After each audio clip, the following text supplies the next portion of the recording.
Hi, I hope you're all keeping safe and well. I'm going to share with you the beginning of this book. It's by Anthony Horowitz, who wrote the Alex Rider series, and it's called Groosham Grange. It begins. Expelled. It was dinner time at 3 Wearnotter Mews. Mr. and Mrs. Elliott were sitting at the dinner table with their only son, David. The meal that night had begun with a large plate of raw cabbage with cheese sauce, because Mr. and Mrs. Elliott never ate meat. The atmosphere in the room was distinctly chilly. That afternoon, the last day of the Christmas term, David had brought home his school report. It had not made pleasant reading. Elliott has not made progress, the maths teacher had written. He can't divide or multiply and will, I fear, add up to very little. Woodwork, the carpentry teacher had written. I wish he would work. If he stayed awake in class, it would be a miracle, the religion teacher had complained. Very poor form, the form master had concluded. He'll never get ahead, the headmaster had agreed. Mr. Elliott had read all these comments with growing anger. First his face had gone red, then his fingers had gone white, the veins in his neck had gone blue, and his tongue had gone black. Mrs. Elliott had been unsure whether to call a doctor or take a colour photograph, but in the end, after several glasses of whisky, he had calmed down. When I was a boy, he moaned, if my reports weren't first class, my father would lock me in a cupboard for a week without food. Once he chained me behind the car and drove up the M1, and that was only because I came equal second in Latin. Where did we go wrong? Mrs. Elliott sobbed, pulling at her mauve-tinted hair. What will the neighbours say if they find out? They'll laugh at me. I'm ruined. My father would have killed me if I'd had a report like this, Mr. Elliott continued. He'd have tied me down on the railway line and waited for the 11:05 from Charing Cross. We could always pretend that we didn't have a son, Mrs. Elliott wailed. We could say he's got a rare disease. We could say he fell off a cliff. As you will have gathered from all this, Mr. and Mrs. Elliott were not the best sort of parents you could hope to have. Edward Elliott was a small, fat, bald man with a bristling moustache and a wart on his neck. He was the head of a bank in the City of London. Eileen Elliott was about a foot taller than him, very thin, with porcelain teeth and false eyelashes. The Elliots had been married for 29 years and had 7 children. David's 6 elder sisters had all left home. 3 of them had married. 3 of them had emigrated to Australia. David had been sitting at the far end of a polished walnut table, eating a polished walnut, which was all he'd been given. He was short for his age and also rather thin. This was probably the result of being brought up on a vegetarian diet without really liking vegetables. He had brown hair, green-blue eyes and freckles. David would have described himself as small and ugly. Girls found him cute, which in his mind was even worse. For the last half hour his parents had been talking as if he wasn't there. But as his mother served up the main course, leek and asparagus pie with grated carrot gravy, his father turned and stared at him with a twitching eye. David, he said, your mother and I have discussed your report and we are not pleased. We are not, Mrs. Elliott agreed, bursting into tears, and I have decided that something must be done. I tell you now, if your grandfather was still alive, he'd have hung you upside down by your feet in the refrigerator. That's what he used to do to me, if I so much as sneezed without asking permission. But I have decided to be a little less severe. That's right, your father is an angel, Mrs. Elliott sniffed into her lace handkerchief. I have decided, as far as you are concerned, to cancel Christmas this year. There will be no stocking, no presents, no turkey, and no snow."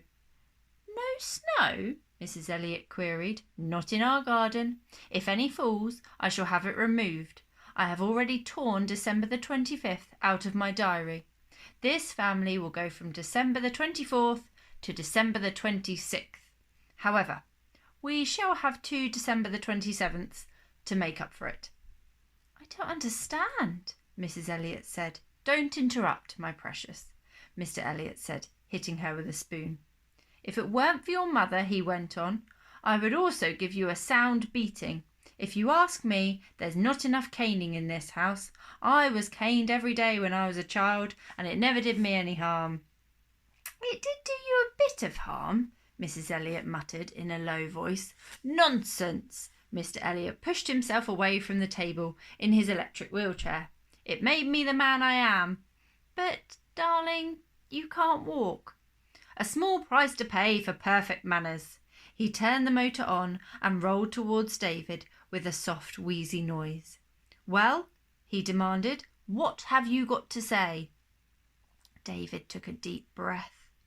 This was the moment he'd been dreading all evening. "I can't go back," he said. "Can't or won't?" "Can't." David pulled a crumpled letter out of his pocket and handed it to his father. "I was going to tell you," he said. "I've been expelled." "Expelled? Expelled?"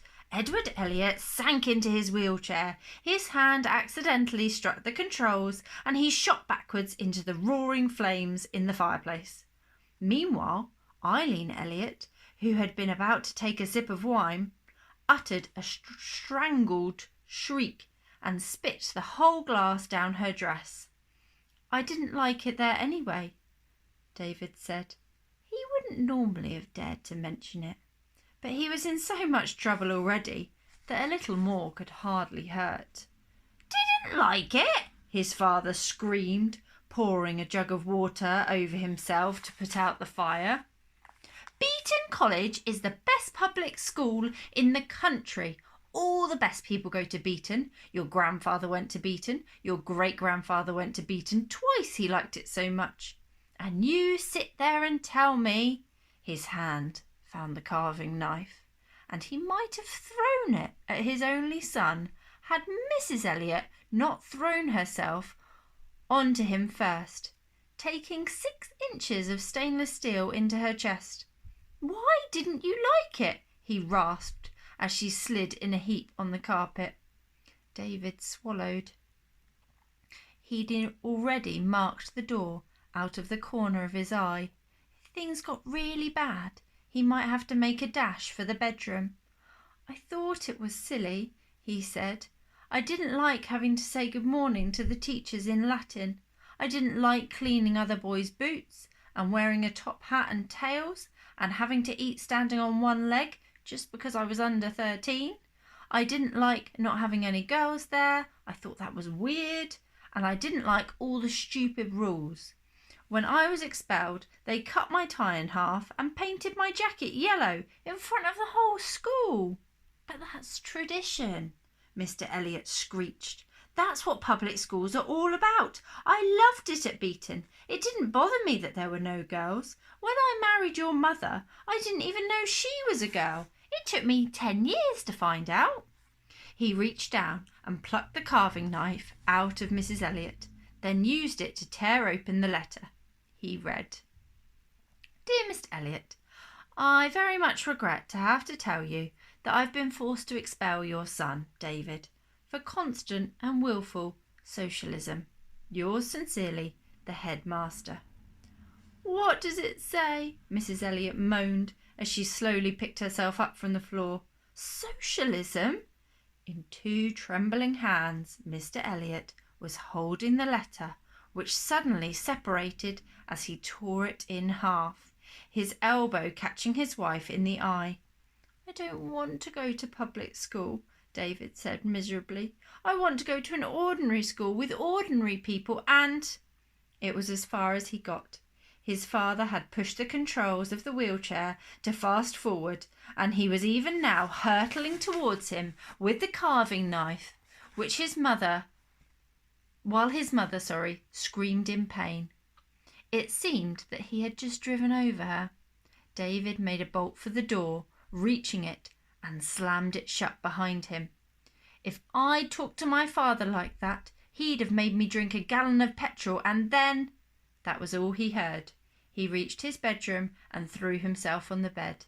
Downstairs, he could just make out the clatter of breaking dinner plates and the muffled shouts of his parents as they blamed each other for what had happened. It was over.